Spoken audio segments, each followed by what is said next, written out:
in the modification of being a person. So it's always trading. Look at me, I've done good, why don't you accept me?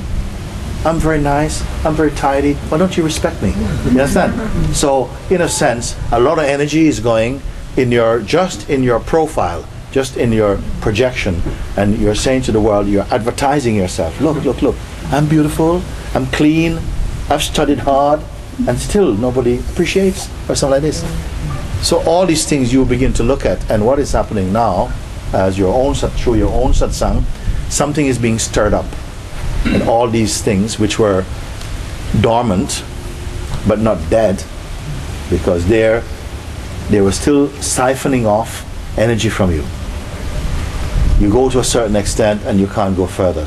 Because what? You don't feel you're worth it. These type of things. So this is the effect of conditioning.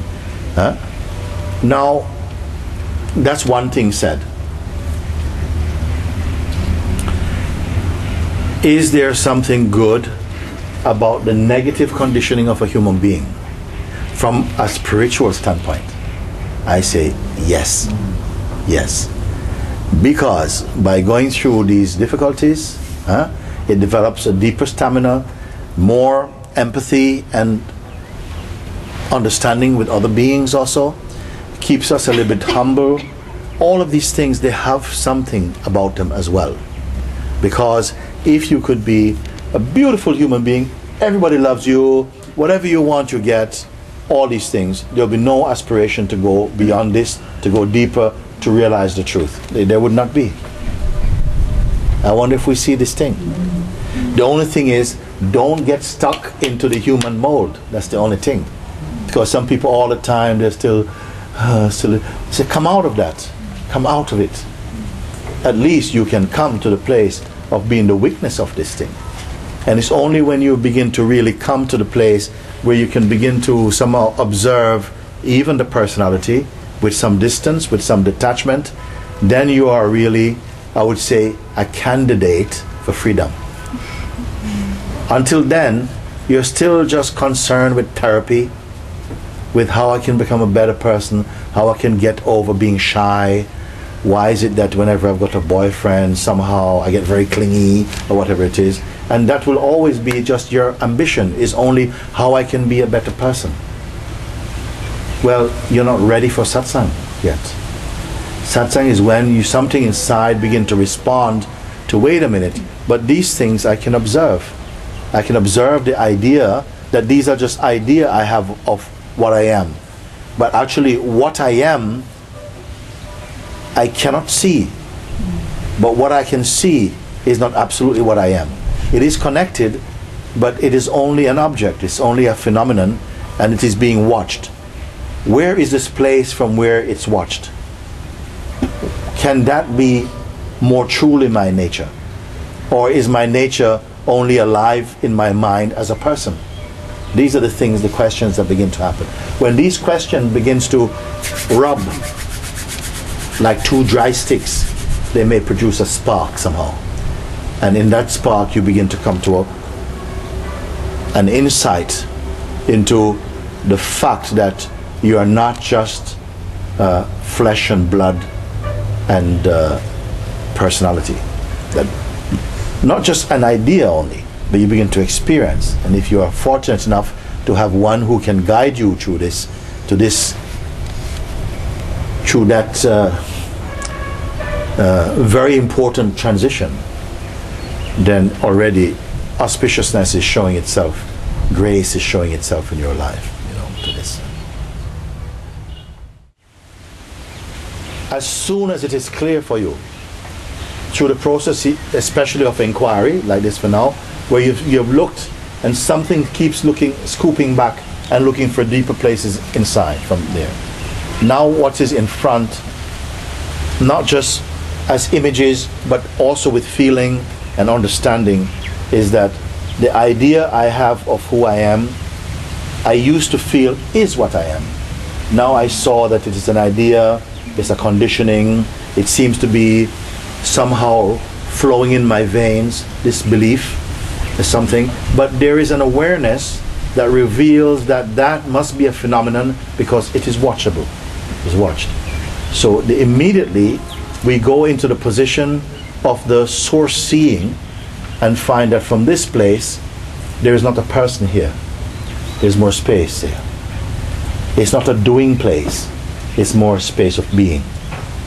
Within this space, the movement of what we call sensations of life and so on is taking place, and there is some pull to identify with some aspects of what comes, but with more practice of keeping the attention only into the place of seeing, there's less drifting off with the traffic as they pass, and at some point one keeps just being here in spite of whatever is happening. Okay?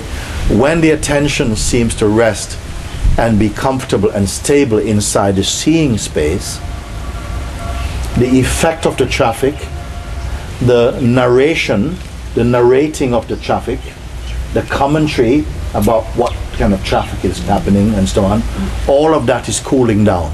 Okay? As the attention stays inside in the place of the seeing only,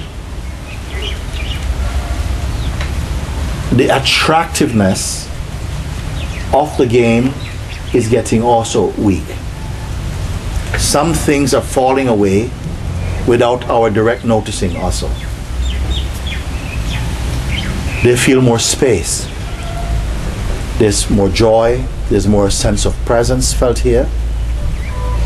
And that self-acknowledgement is developing into a self-love and a self-appreciation. When that self-appreciation is here, it is replacing the attraction for the moving phenomena, which is the projection of the mind, of the egoic mind. When less interest is being put towards the egoic manifestation, they are being erased from the memory of the consciousness. They are losing, their footprints are vanishing inside. When we look, because we are not trying to suppress or control the senses, we let the senses be there, functioning in their natural laws. But the seeing is now resting in its own, its self-aware seeing. And all the phenomena that goes as happening now, the seeing itself loses a reactionary nature, because in the beginning we are observing what was happening and okay, this is going on, so on, so on, so on. And we were in a very vulnerable place in the seeing, because sometimes we got pulled into the seeing on some things which seem very, very spicy and juicy and personal. But with continued meditation, contemplation, reflecting, inquiring, the attention has learned to stay and marinate into the presence, to stay with the presence. When attention and presence become one, the world that is moving outside seems just to take on the fragrance of that unity. It does not work that one says, yes, I am just observing all of that, but it keeps being there after 2 years. I said, that is not true. Is you are not staying here with your attention. You're dividing the attention because maybe there's something in the manifest play that you're still attracted to, you meaning the consciousness that is identified with conditioning, functioning as an independent entity, is still interested in some part of its projection. You see? And that's why it keeps on appearing, because it can only appear by drawing energy from your identity or your interest or belief. That is what energizes the projection. If those powers are retained inside the seeing space, then all the weeds of the mind, they die. And only peace is prevailing.